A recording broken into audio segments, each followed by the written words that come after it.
Hola jóvenes, aquí les vamos a presentar un tutorial que les va a servir para contestar lo que son las actividades que nos tienen que entregar en la semana del día 20 al 30 de abril, que ya se encuentran en la página de Facebook para que las puedan revisar.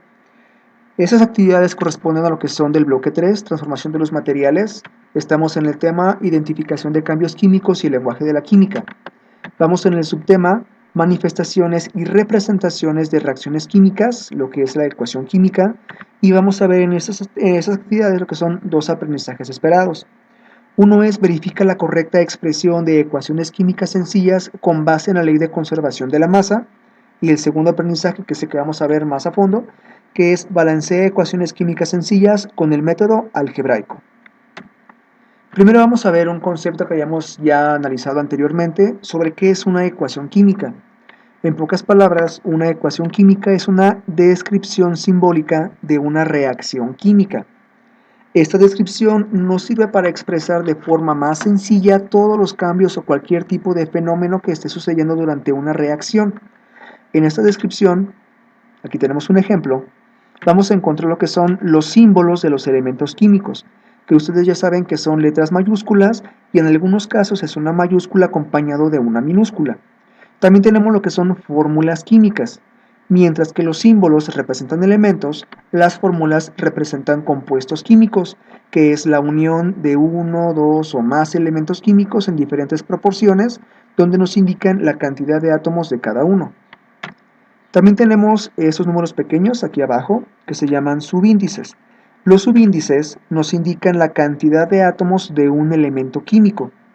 En algunos casos, como podemos ver aquí en la molécula del agua, el oxígeno no tiene subíndice. Esto nos indica que solamente es un átomo, pero recordarán que en química y en matemáticas los unos no se escriben, por eso no viene, pero significa que es un átomo. Tenemos también estos números grandes llamados coeficientes. Los coeficientes nos indican la cantidad de moléculas o de moles de una sustancia química. Aquí vamos a utilizarlo para lo que es la cantidad de moléculas o de moles. Aquí igual en medio, en el oxígeno, podemos ver que no tiene ningún coeficiente. Cuando no tenga ninguno, igual nos representa que es únicamente uno, pero no se deben de escribir.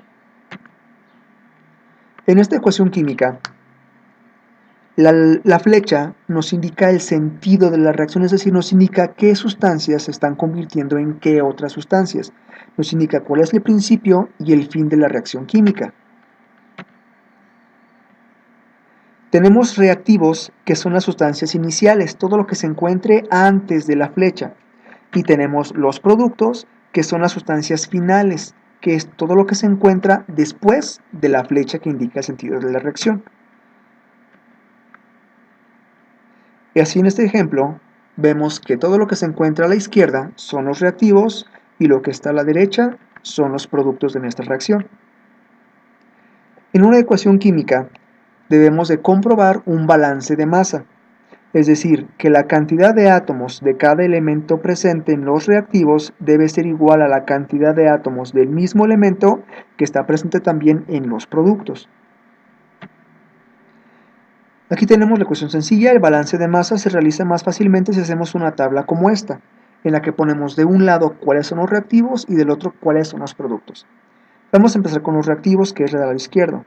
Tenemos hidrógeno, pues lo vamos a poner aquí en la tabla, y tenemos también oxígeno, lo ponemos también en nuestra tabla. Del otro lado en los productos, tenemos también el símbolo del hidrógeno, lo ponemos en la tabla, y el símbolo del oxígeno, y lo escribimos en nuestra tabla. Siempre, en cualquier ecuación química, vamos a tener los mismos elementos químicos, siempre deben de aparecer los mismos en ambos lados, reactivos y productos. Ahora vamos a empezar con un pequeño balance en los reactivos, vamos a contar la cantidad de átomos. Tenemos aquí del hidrógeno una molécula diatómica, es decir, que de hidrógeno tenemos dos átomos juntos.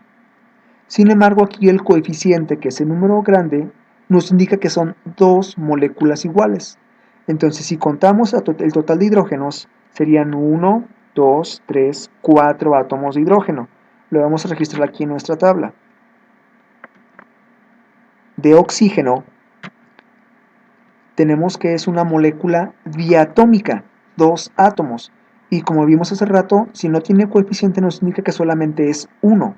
Entonces es una molécula con 2 átomos de oxígeno. Ponemos en nuestra tabla que son 2 átomos. Hemos terminado con los reactivos. Vamos ahora a checarlo en los productos. Tenemos en la molécula del agua un átomo de oxígeno ligado a 2 átomos de hidrógeno. Aquí está nuestra molécula. Pero el coeficiente nos indica que son 2 moléculas iguales. Entonces, si contamos primero, en total de hidrógeno tenemos 1, 2, 3, 4 átomos. Registramos en la tabla. Y de oxígeno tenemos 1, 2 átomos. Lo registramos también en la tabla. Aquí podemos comprobar entonces que en reactivos y productos de hidrógeno tenemos 4 átomos, es igual, y de oxígeno tenemos en reactivos y en productos 2 átomos, también es igual. Entonces aquí nuestra ecuación química sí está correctamente balanceada y cumple con la ley de conservación de la masa, ya que tenemos la misma cantidad de átomos de cada elemento